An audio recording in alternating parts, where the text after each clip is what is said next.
What's up, everybody? Today we're going to be making Thomas the Tank Engine cake. My name is Lori and you're watching The Icing Artist. Because this mountain is going to be cake, I'm going to start off with a winter mold, which is basically like a big domey cone shape thing. I'm going to cut it in half and layer some delicious buttercream right there in the middle of it. To make our tunnel that is going to go through our mountain, it's not going to go all the way through, but it's going to look like it is.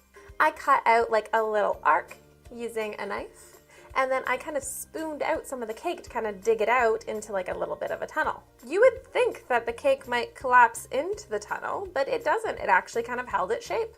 Now, because this looks nothing like a mountain, no mountain looks so perfect and dome-like, we are going to need to use our knife and kind of carve out little bits of this cake so that way it looks more like an actual mountain. You want it to look very random and sporadic because no mountain is like perfectly shaped on every side. Now it's time to crumb coat our mountain and lock in all of those nice crumbs so that way they don't come out in our finished layer of icing.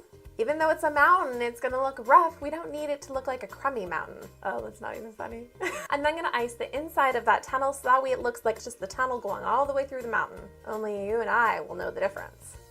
Just like we don't want our mountain to be a perfect cone shape, guys, we don't want it to be one shade of gray. It's just gonna look like a big gray blob. So I decided to do 3 different colors of gray. I was surprised how well this actually looked. It made it look like a rock.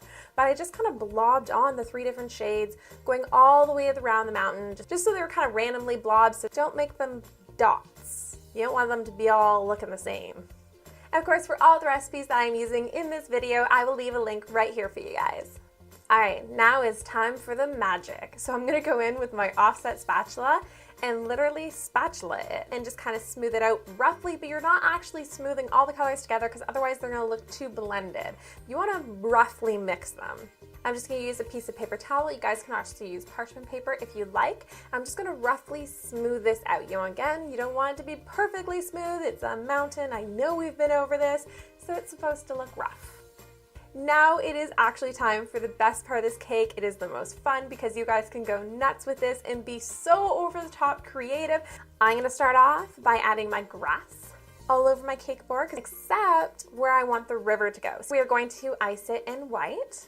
Yes, we're icing it in white. No, that's not going to be the color of the river. I'm aware that rivers are not supposed to be white, but we're going to be doing a really cool technique that's going to go right on top of it that really makes it look like water. We are going to be taking some clear piping gel, also known as like piping jelly or gel paste, a couple different names for it.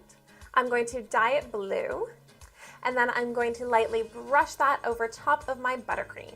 Because the blue in the gel paste is like transparent, you can kind of see the white underneath instead of seeing the silver cake board, but it just gives the water like this depth.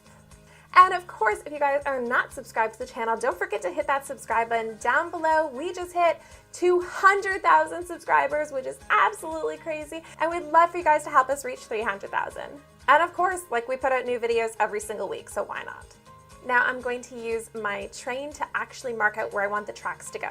You guys can either do this with a brand new train, or if you guys have a train already at home, make sure you guys disinfect it because, you know, food, toys, germs, cleaning things is always good. Now I piped on my railroad rails. If you just hover your bag kind of over your cake, you can just drop the line on the other line that you have marked out. And that will give you one continual rail or piping line depending on what you're doing. To give this cake more scenery, I'm going to make some ice cream cone trees. So for this, I'm just using obviously an ice cream cone. And you don't want to use those flat cones. You want to make sure that they're actually the cone cones. We've been over this. I'm not sure where the flat things are, but they are definitely not cones. I'm going to use a star tip and just start at the bottom and kind of pipe going all the way up the tree. Once you get to the point that you can no longer hold your tree without getting icing all over your hands, you just want to place that right on your cake board. And then finish your tree off. You can use some more of your gray buttercream and pipe on some rocks. You can even pipe on a little bit of grass. Go nuts, guys. Be super creative with this. There are a couple things I love about this cake. For one, how easy it is and how fun it is. For two, like how creative you can get in making this cake your own. I feel like Thomas is one of those characters that is just always popular. I know my brother used to love Thomas growing up, and now my nephew is absolutely obsessed with it. I've been planning to make a Thomas cake for so long, so I'm glad I finally got a chance to. And of course, before you guys go, don't forget to hit the subscribe button that's right here and subscribe. If you guys want to see more of my videos, I will leave some links right here for you guys to check them out. And come back again next week because we will be making something else into cake. Bye, guys.